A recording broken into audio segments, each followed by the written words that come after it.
Assalamualaikum warahmatullahi wabarakatuh. Salam sejahtera untuk kita semua.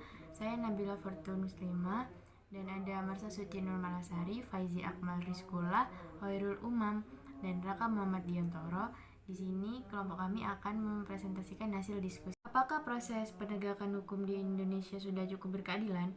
Menurut kelompok kami sudah cukup berkeadilan, namun belum berjalan secara maksimal karena masih ada hukum yang disalahgunakan atau tidak sesuai dengan ketentuan yang berlaku.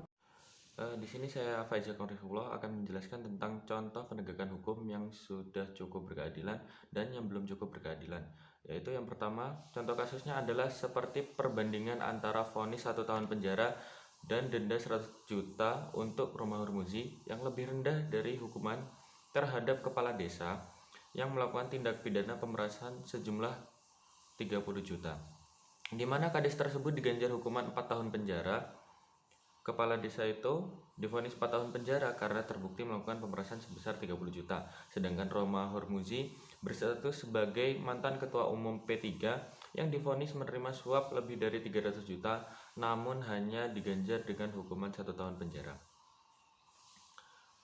Di samping itu, tidak sedikit juga kasus penegakan hukum yang sudah cukup berkeadilan.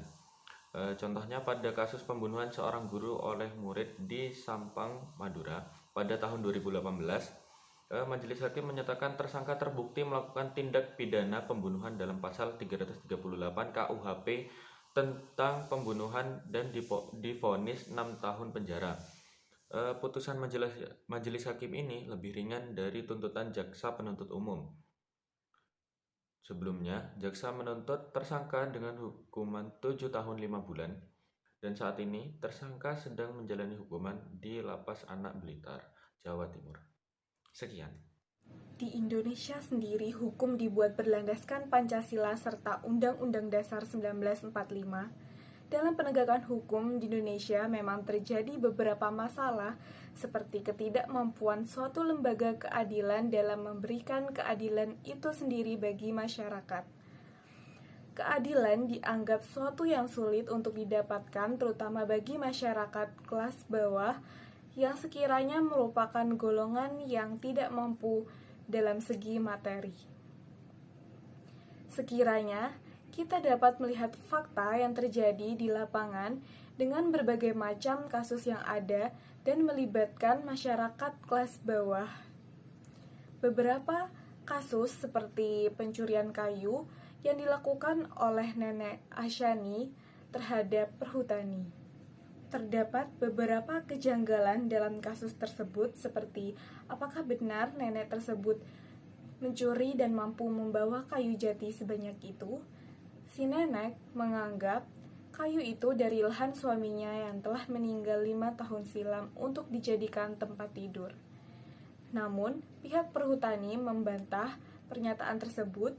Dengan tuduhan tersebut, Nenek Asyani divonis penjara 1 tahun dengan denda 500.000. Di sini saya Hoirul Umam, saya akan menjelaskan bagaimana solusi untuk menegakkan hukum di Indonesia sesuai prinsip keadilan. Yang pertama yaitu pendidikan karakter. Penanaman nilai-nilai pendidikan karakter sejak di bangku sekolah akan menimbulkan kesadaran dan kebiasaan untuk hidup jujur dan tidak berkompromi dengan tindakan yang berlawanan dengan kejujuran. Pendidikan yang sama tidak hanya berhenti di bangku sekolah, namun juga diberikan pada saat pembekalan bagi calon aparat penegak hukum, misalnya calon hakim. Pendidikan yang diberikan akan menjadi dasar timbulnya pemahaman mengenai integritas dan moral yang kemudian dipraktikkan pada saat menjalankan tugas. Yang kedua yaitu peningkatan kualitas seleksi aparat penegak hukum. Selain dengan pendidikan karakter sedini mungkin, cara menegakkan hukum secara berkeadilan di Indonesia adalah dengan membuat proses rekrutmen yang semakin ketat. Sebaiknya para calon aparat harus melalui beberapa tahap yang diperketat dengan tujuan untuk menguji tidak hanya kemampuan kognitif, tetapi juga karakter dan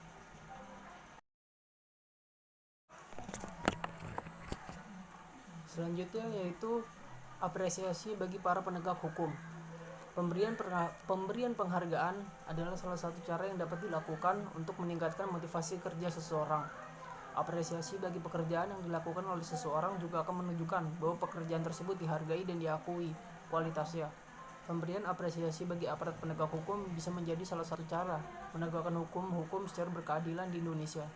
Kriteria untuk pemberian apresiasi tentunya harus jelas, Misalnya, penghargaan diberikan kepada aparat hukum yang melakukan paling banyak terobosan dalam proses penegakan hukum. Dengan pemberian penghargaan, aparat penegak hukum akan berlomba-lomba untuk melakukan tugasnya dengan sebaik mungkin. Tujuan utama penegakan hukum ialah meningkatkan ketertiban dan kepastian hukum yang beredar di dalam kehidupan bermasyarakat. Penegakan hukum dan keadilan secara teoritis dinyatakan efektif apabila 5 pilar hukum berjalan dengan baik. Beberapa pilarnya yaitu 1. Instrumen hukum, 2. Aparat penegak hukum, ketiga, faktor warga masyarakat yang terkena lingkup peraturan hukum, 4. Faktor kebudayaan, dan 5. Fasilitas yang dapat mendukung pelaksanaan hukum. Jika kelima pilar tersebut terpenuhi, maka dapat disimpulkan bahwa solusi penegakan hukum yang berkeadilan dapat dikatakan efektif.